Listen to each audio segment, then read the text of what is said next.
In this video, I'm going to show you how to trade Forex on TradeLocker. Now, the first thing you want to do once you're inside your TradeLocker account, you want to go ahead and go down here. So whatever it says for you over here, if you are seeing this symbol, you want to click on that and then you want to select a different instrument. Now, of course, in here, you want to search for a currency pair as you would anytime you are trading your Forex. So, for example, you can go ahead and type in USD, and under instruments, you can over here see a bunch of different Forexes. So over here, it says Forex Exotics, and then you can know that this is actually Forex, and you can trade Forex when it says Forex and then something next to it. So of course, you have to find your currency pair. So for example, let's say you want to trade, I don't know, let's try USD Euro. There we go. And then over here, let's just go ahead and select this one.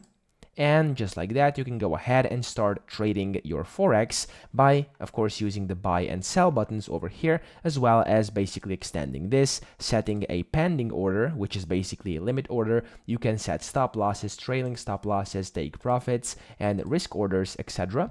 And then when you are ready, just hit the buy button down here, and then you are good to go, and you've successfully started trading Forex on TradeLocker. So that's pretty much it. I hope this video helped you out. If it did, please subscribe to the channel and help me out as well.